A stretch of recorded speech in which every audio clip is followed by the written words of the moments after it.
Hello hi and welcome back to the video series lecture. इस video में हम बात करने वाले हैं exchange rate quotation.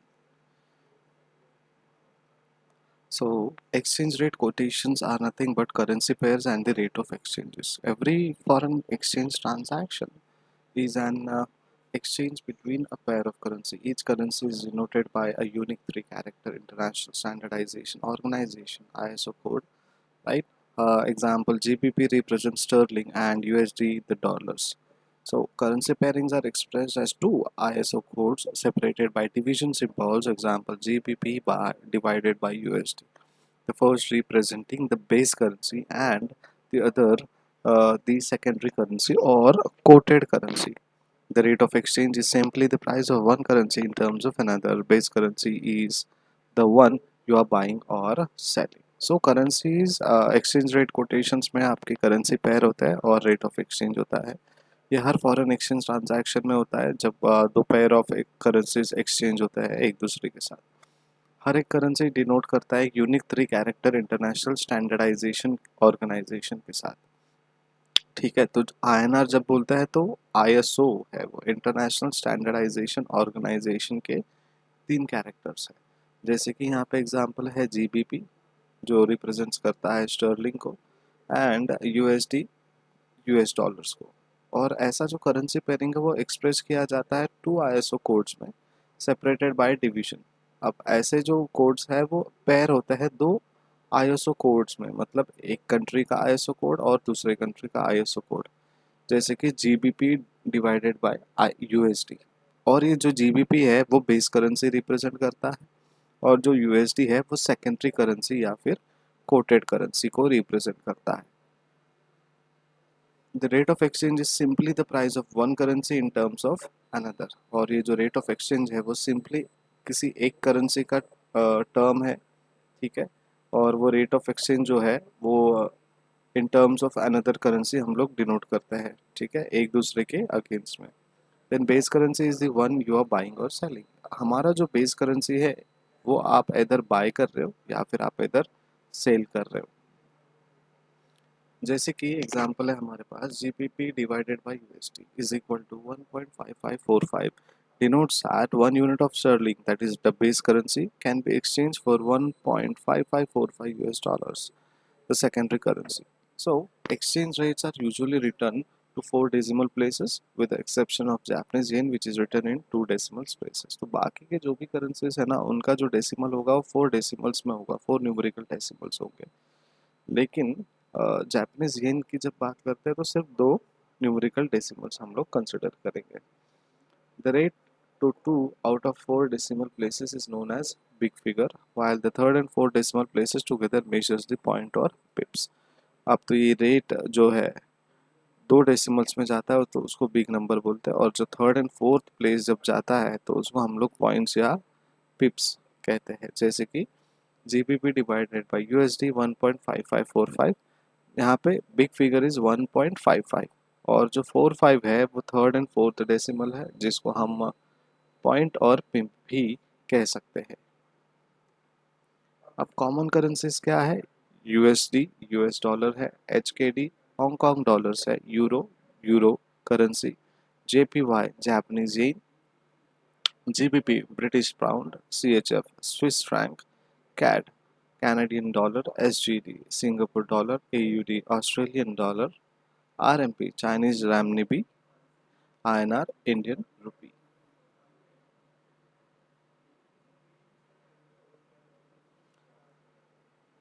Direct and indirect quotations है यहाँ पे. So direct quotes gives the unit of currency of domestic country per unit of a foreign currency, and the price of foreign currency is quoted in terms of home currency. In this system, variable units of home currency equivalent to fixed unit of foreign currency are quoted. So यहाँ पे direct question में quotations में क्या होता है कि एक unit of currency जो है डोमेस्टिक कंट्री का वो per unit of foreign currency होता है। जैसे कि 45 रुपीज़ इंडिया का है तो वो $1 होगा, ठीक है। सो एग्जांपल यहाँ पे दिया है USD upon INR, so 45.30 rupees is equivalent to $1, ठीक है। ये हमारा डायरेक्ट कोटेशन। जब हम हमारे करेंसी को डोमेस्टिक करेंसी को किसी और करेंसी के साथ कोट करते हैं। अब इनडायरेक्ट कोटेशंस में क्या होता है, it gives the unit of currency of foreign country per unit of the domestic currency. ठीक है, फॉरेन कंट्री को हम per unit of domestic currency बोलते हैं कि हमारा एक करेंसी तो तुम्हारा कितना डॉलर या फिर सेंट्स। ठीक है, तो price of home currency is quoted in terms of foreign currency. In this system, some variable unit of foreign currency equivalent to a fixed unit of home currencies are quoted. So foreign currency जो है वो ऐसे coat होगा कि INR by USD. So 0.0020 basically ये cents में होगा, but एक रुपए की जब बात करेंगे हम लोग तो 1 rupees is equal to 0.0220 dollars. ठीक है, सो डायरेक्ट कोटेशन में याद रखना कि हमारा जो डोमेस्टिक कंट्री है वो पहले होगा और उसको हम किसी और कंट्री के पर यूनिट से कैलकुलेट करेंगे, दैट इज डायरेक्ट कोट। और इनडायरेक्ट कोट में हमारे करेंसी का पर यूनिट वैल्यू लेंगे और किसी और कंट्री का जो वैल्यू है उसमें कन्वर्ट करेंगे। American terms, European terms and cross rates.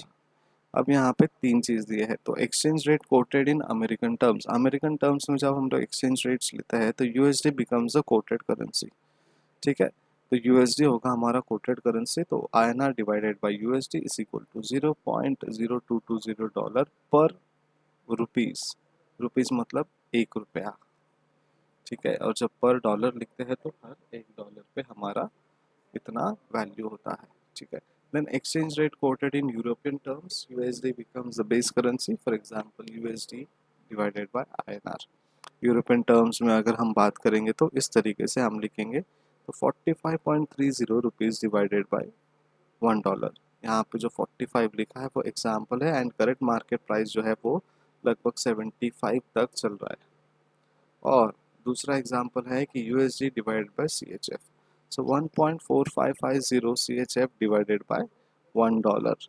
सो ये हमारा एक्सचेंज रेट कोट होता है in terms of European terms. Then cross rate में कैसे होगा, quotation between two non dollar currencies.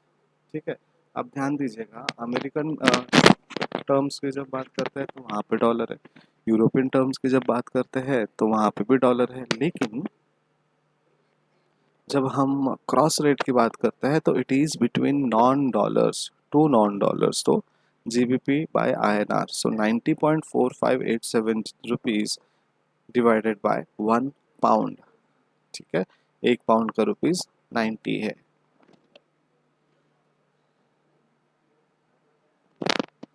Cross rate, USD is the most widely traded currency and is often used as a vehicle currency. This helps in reduction of number of quotes in the market, as exchange rate between two currencies can be determined through their quotes against the USD.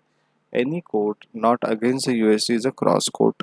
Availability of USD quote for all currencies can help in determining the exchange rate for any pair of currencies by using the cross rate. For example, cross quote for Europe GBP, uh, EUR by USD into USD by GBP। So USD जो है वो बहुत most widely traded currency और वो often use करता है vehicle currencies में, और ये हेल्प करता है हमारे reduction of number of quotes में। ठीक है, और exchange rate between two currencies जो है वो डिटरमाइन करता है through quotes against the USD। और जो कोई भी कोट है against USD is a cross quote. So simply हमें ये ध्यान देना है कि दो नॉन USD जो करेंसीज है, नॉन डॉलर करेंसीज है, उसे हम क्रॉस कोट कहेंगे। ठीक है, एग्जाम्पल दिया है क्रॉस कोट का, EUR minus GBP is equal to EUR divided by USD into USD divided by GBP। So USD जो है वो क्रॉस मल्टीप्लीकेशन के थ्रू कैंसिल हो जाएगा और बचेगा जो है EUR और GBP। अब एक और चीज़ है यहाँ पे, bid rate and ask rate. ठीक है, so bid rates are nothing but price which the forex dealer is willing to buy a unit of base currency as a custom. This will be the price at which you will sell the currency. Then ask rate is the price or offer price at which the forex dealer is willing to sell a unit of the base currency. Then a customer, this will be the price at which the currency is offered to you or at which you buy. So simply याद रखिएगा, अगर आपको purchase करना है ना तो आप bid करोगे। क्यों बिड करोगे? बिकॉज वो आपको चाहिए। So you bid to buy something. ठीक है, एंड बिड कॉन्फिडेंटली होता है बिकॉज परचेजिंग जो है वो कॉन्फिडेंटली होता है। आपको अगर कोई भी चीज़ 10 रुपये में चाहिए तो 10 रुपये में मिलेगी, ठीक है। अगर उसका मार्केट प्राइस लगभग 12 रुपया है तो you can bid at 10 rupees, ठीक है, एग्जाम्पल के तौर पे। सो सिंपली याद रखिएगा, बिड का मतलब है बाइंग, राइट, एंड आस्क का मतलब है सेल, ठीक है। सो सेल या offer. Now you can remember statement, I ask myself to sell this product, ठीक है, and then I bid myself to buy this product. हम अपने में ही बिडिंग करते हैं कि ये जो मोबाइल फ़ोन मैं देख रहा हूँ 18,000 का है, क्या वो मुझे 17,500 में देगा? देगा तो we bid, we bargain. So bid is buying and ask is selling. And direct and indirect quote when bid and ask rates are given. So when a bank quotes a currency, it simultaneously offers another bank currency in lieu. If it buys dollars for rupees, it is simultaneously offering rupees for dollar. Right, so जब हम bank coat करते हैं तो simultaneously offer भी देते हैं another currency का, और जब हम एक डॉलर को बाई करने के लिए बोलते हैं रुपीज़ के अगेंस्ट में, तो साइमल्टेनियसली हम लोग ऑफर भी देते हैं रुपीज़ की वो डॉलर में भी परचेज, राइट।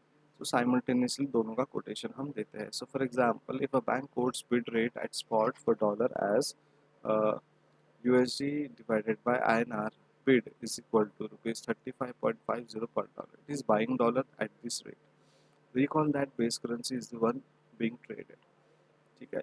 अब यहाँ पे USD बाय हो रहा है और INR जो है वो बेस करेंसी है। Then it is also sells rupees for dollar simultaneously. This rate is ask price of rupees in terms of dollar.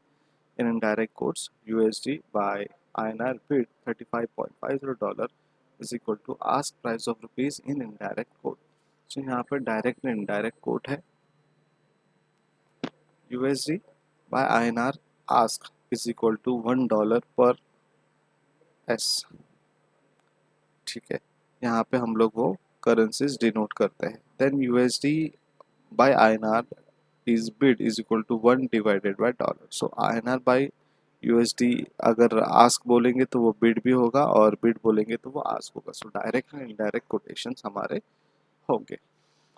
Then there is something called spread or dealer's margin or cost of transaction as the difference between bid price and ask price. So spread is nothing but a margin or cost of transaction between the bid and ask price. इसलिए पिछले slide में आपको S दिखा होगा तो spread होगा वो, ठीक है, and that is the margin or cost of transaction. If exchange rate quotation is given in direct quote form, bid rate, ask rate and vice versa, as the dealer will not want to make a profit or on currency dealing. तो अगर exchange rate quotation directly दिया है और वो bid form करता है तो rate is less than ask rate, so bid rate is less than ask rate, ठीक है। तो ये हमें याद रखना है। So example है USD by CHF 1.4550 divided by 1.450, the spread is 10 pips. It may be shortened to 1.4550 by 60. In Sweden, USD by SEK 8.9595 by 10 means 8.9595 by 8.383.9610. So calculating spread and percentage spread for direct quote, spread is equal to ask price minus bid price. ये formula याद रखना है आपको। Percentage spread is equal to ask price minus bid price divided by ask price into 100. Percentage निकालना है तो हमें 100 का कैलकुलेशन करना पड़ेगा। और bank in India codes USD by INR 35.7621 divided by 35.8024 for indirect quote reverse ask and bid price. So इस तरीके से हम लोग स्प्रेड कैलकुलेट करते हैं। अब डिटरमिनेंट ऑफ स्प्रेड क्या है, स्प्रेड की क्या ज़रूरत है? एक तो लिक्विडिटी और ट्रेडिंग वॉल्यूम जो है मार्केट का वो ज़रूरी है, और यहाँ पे हाई वॉल्यूम लो वो स्प्रेड होता है, और cost of service per unit जो होता है वो गिर जाता है। देन नेचर ऑफ ऑर्गेनाइजेशन जो है वो कोड्स मेकिंग में लग जाता है। जब बैंक और मनी चेंज होता है या फाइनेंशियल कंपनीज को कुछ डिटरमिनेंट्स की ज़रूरत होती है। देन ओवरऑल परसेप्शन जो है डीलर का उनके कंडीशन के ऊपर इकोनॉमी एंड फॉरेक्स मार्केट का वो एक बन जाता है, और साइज ऑफ ट्रांजैक्शन भी बहुत ज़्यादा रहता है। The number of players, time of the day etcetera ये सारे स्प्रेड के डिटर्मिनेंट्स हैं। करेंसी रेट वॉलेटिलिटी भी मार्केट में रहता है। So in the United States, spread tend to be narrowest in the New York morning, European afternoon period. When the biggest markets are open and activity is heaviest, bid-ask spread is widest in the late New York afternoon when European and most large Asian markets are closed. So in India, the spreads is set by Foreign Exchange Dealer Association of India. India में अगर spread का set कौन करता है, अगर कोई पूछा तो सिंपल आंसर है foreign exchange dealer association of India. Then mid rate and spread जब दिया जाता है तब, तो a term used to describe the average rate agreed upon when conducting foreign exchange. The middle rate is calculated using the median average of the bid and offer rates. The middle rate is the average of bid and ask rate. So mid rate and spread rate में जब हमारे पास mid rate दिया जाता है तो वो average rate agreed होता है जब हम फॉरेन एक्सचेंज कंडक्ट करते हैं तब। एंड डायरेक्ट कोट्स में S bid is equal to M minus S ask is equal to m plus c, so where m is mid rate, c is one side average spread और cost of transactions। तो इस तरीके से हम हमारा जो direct quotation के through mid rate है वो निकाल सकते हैं। सो फॉरेक्स मार्केट के बारे में you all know forex trades can be quoted as spot और forward contract when buyer and seller agrees to trade at the current rate exchange for immediate delivery it is known as spot transaction। cash transaction एक immediate और different meaning देता है in this case में, and it can go up maximum of 2 days। so in foreign or forex market parlance, the trade date is the day on which both parties agree to buy and sell। Then जो settlement date होता है या फिर उसका value date होता है वो day होता है जब हम फंड्स एक्चुअली ट्रांसफ़र करते हैं बायर के अकाउंट से सेलर के अकाउंट, और ट्रांजैक्शन होता है कैश में, स्पॉट में या फॉरवर्ड में। Spot market, spot exchange rate ये हमने ऑलरेडी कर चुका है। अगर आपको इन डिटेल वीडियो चाहिए तो आप हमारे प्लेलिस्ट में जाकर स्पॉट मार्केट और स्पॉट एक्सचेंज के बारे में जान सकते हैं। बस यहाँ पर मैं इतना ही बताऊँगा कि इंडिया में जो डिलीवरी है अंडर स्पॉट ट्रांजैक्शन वो रेडियो और कैश में होता है, जब transaction to be settled on same day. Tomorrow जब की बात करते हैं, टुमारो यानी टॉम, तो डिलीवरी ऑफ फॉरेन एक्सचेंज जो होता है वो नेक्स्ट डे में होता है, नेक्स्ट डे ट्रांजैक्शन में होता है। एंड देन स्पॉट की जब बात करते हैं foreign exchange second working day में हम लोग करते हैं। फॉरवर्ड मार्केट और फॉरवर्ड एक्सचेंज रेट्स, यहाँ पे फॉरवर्ड कॉन्ट्रैक्ट में बोथ पार्टी जो है कॉन्ट्रैक्ट में आते हैं, और इन टाइप्स ऑफ कॉन्ट्रैक्ट्स में जो टर्म्स ऑफ परचेज होते हैं वो एग्रीड होता है, अपफ्रंट होते हैं, और एक्चुअल एक्सचेंज जो है वो ऑन डेट ऑफ एग्रीमेंट होता है, फ्यूचर डेट में होता है और मैच्योरिटी डेट पे होता है।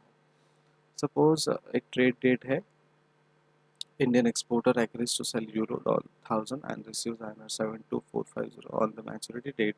It delivers euro 1000 and receives INR 72456 type of forward contracts are known as outright forward contracts। So OFTS है, outright foreign contracts है, जब हम फ्यूचर या फॉरवर्ड कॉन्ट्रैक्ट करते हैं तभी वो हमारे पास आता है। अब टाइप्स ऑफ फॉरवर्ड कॉन्ट्रैक्ट्स भी है। फॉरवर्ड कॉन्ट्रैक्ट्स भी can be many types depending on the rigidness associated with maturity date.